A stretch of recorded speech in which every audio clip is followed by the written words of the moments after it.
Always look for the stars. That's the way Charles, a mid-level salesperson, remembered his mother. He didn't have the best of everything while growing up, but Charles always had a bright outlook.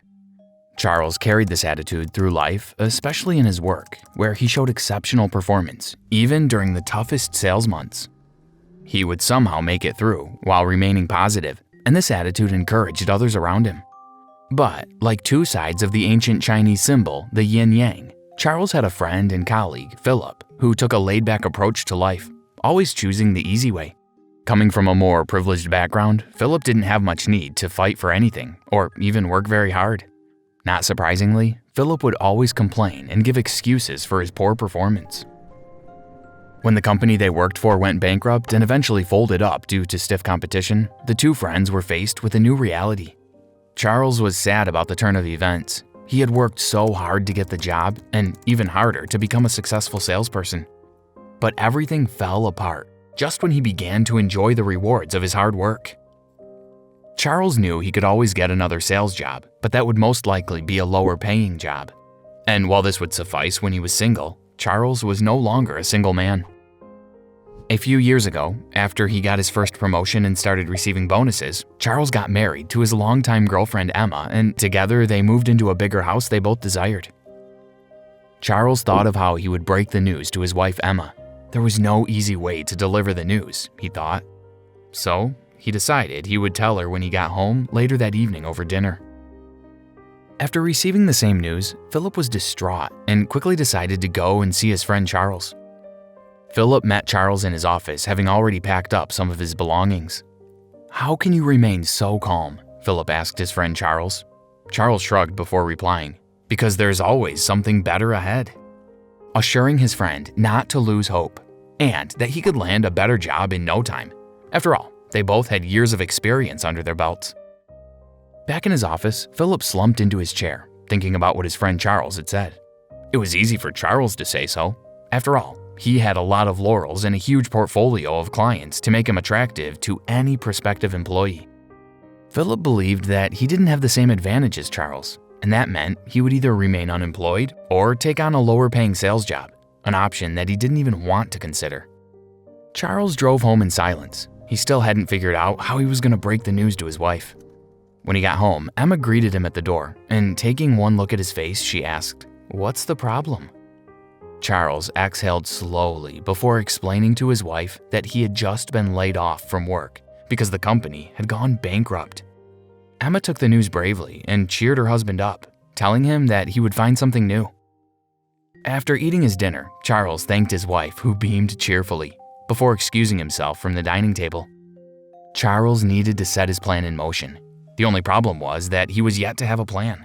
So he went for a walk, hoping it would clear his mind and help him to come up with a great plan. The first few weeks after losing his job were much harder than he thought. He applied for a couple of positions, but after that, Philip spent most of his days in his living room, where he would be watching TV or playing video games. Occasionally, when he felt bored, he would take a long stroll in the park before eventually capping off his day in the bar. Philip felt discouraged about his chances of getting a good-paying sales job right off the bat, and because of this, he wasn't even trying. Philip was quickly blowing through his cash reserves, but this didn't bother him a lot for now because Philip knew he could rely on his little nest egg. Meanwhile, Charles was becoming worried after checking his bank account. He didn't like the feeling of digging into his savings. Although they had a reasonable amount of money set aside, there was no other source of income, and Charles didn't know what to do once they ran out of savings. Charles was sending out application forms daily, but each email he sent was met with one rejection after another. It was harder than he thought, but he had to keep going if he wanted to succeed.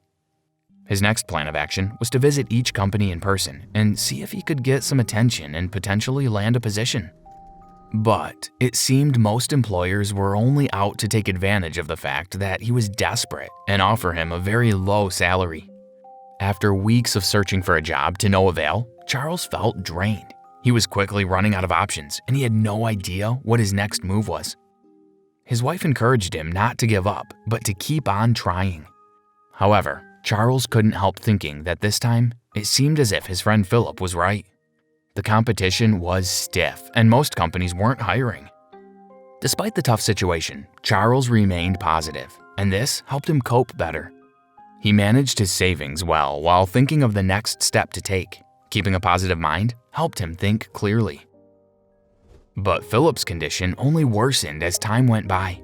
Because he was pessimistic, Philip didn't see any light at the end of the tunnel, and the longer he stayed without a job, the more depressed he got. In an attempt to forget what he was passing through, Philip began spending lavishly, and each purchase gave him a dopamine boost, which made him happy, at least for a little while. One day, Charles had an idea. He and his friend Philip could start a company of their own since they had the experience and connections. Charles talked to his wife about the idea, and she agreed it was worth a shot. So that day, Charles called Philip and asked if they could meet up later to talk about a business opportunity. Philip agreed. Any business was good business as long as it brought in the money. However, when the two friends met, Charles told his friend about the idea of starting up a company of their own. And although Philip liked the idea, he was reluctant about investing in it because he believed they didn't have a good chance of success. This made Charles sad, but determined to go ahead, he put his car up for sale and also got a small loan from the bank. With the little money he raised, Charles got a corner office and started a sales consulting business. But Charles quickly realized that while he was a good sales consultant, running a business came with a few perks of its own and was more difficult than working for someone else. He made some poor business decisions because he lacked the experience of running a business. Soon, Charles was running out of money, so he went back to Philip and asked for help. This time, Charles promised to pay back the money with some interest. Philip liked the idea of making some money without having to do any work, so he quickly agreed to loan his friend the money. With the money he borrowed, Charles purchased an online course and started taking business classes. He knew he had to invest in himself, as this was surely going to pay in the long run. But it wasn't easy, and things didn't immediately become better.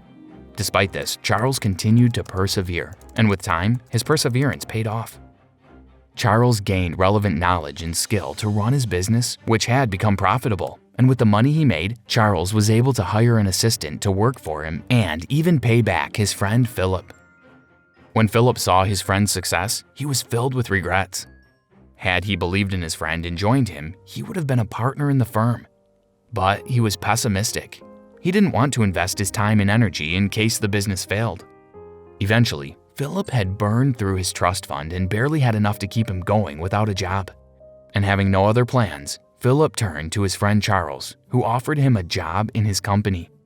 In the end, Charles' optimism paid off, and he now owned his own business, and his friend Philip, who is always pessimistic, ended up as an employee.